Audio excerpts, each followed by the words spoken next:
Մայր բուհն աշխատաշուկային միջազգայնագետներ է պարտք։ Տարիներ շարունակ բուհում այս մասնագիտության մագիստրոսական ծրագիրը չէր գործում, արդիականացման կարիք ուներ։ Մասնագետներն աշխատեցին եւ ներդրեցին նոր միջազգային հարաբերություններ եւ դիվանագիտություն մագիստրոսական ծրագիրը։ Միջազգային հարաբերություններ եւ դիվանագիտություն ոլորտը այն ոլորտն է,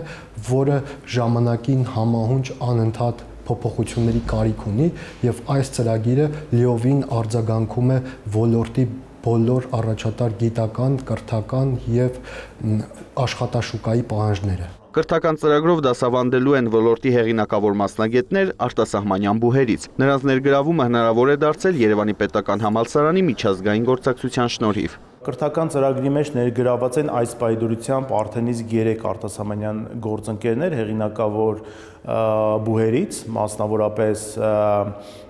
Նոր Զելանդիա, Եվրոպական Բրյուսել, Ամերիկայի Միացյալ Նահանգներից, բայց այս process-ը շարունակական է մեզ մոտ եւ հիմա մենք գտնվում ենք բանակցությունների եւ ծրագրի զարգացման փուլում եւ ծրագրի իմպլեմենտացիայի ընթացքում մենք նախատեսում ենք այս թիվը ավելացնել։ Ծրագրով ուսանողները գործնական դասեր կունենան պետական գերատեսչություններում, կկարողանան նաև 1 կիսամյակ սովորել միջազգային բուհերում։ Մենք նախատեսել ենք, որ առնվազն մի քանի հոգի կուրսից կկարողանա կամ mobility, այսինքն փոխանակման ծրագրերի շրջանակներում կամ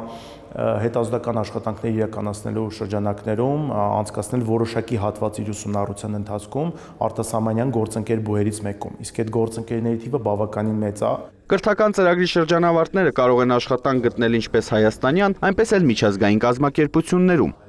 Ուսանողները իրենց ստացած գիտելիքներով պատրաստ կլինեն աշխատելու ինչպես Հայաստանի դիվանագիտական ծառայությունում, արտաքին գործերի նախարարությունում, կառավարության եւ գերատեսչությունների մի շարք միջազգային կապերի վարչություններում, ինչպես նաեւ մասնավոր ձեռնարկություններում եւ միջազգային կազմակերպություններում եւ այդ առումով միջազգայնագիտությունը ունիվերսալ ոլորտ է։ Բուհում վստահ են, առաջարկվող կրթական ծրագիրը կլուծի աշխատաշուկայում որակյալ կադրերի բացը։ Արամ Արանդյան, Հովանես Քյուրքչյան, լուրեր։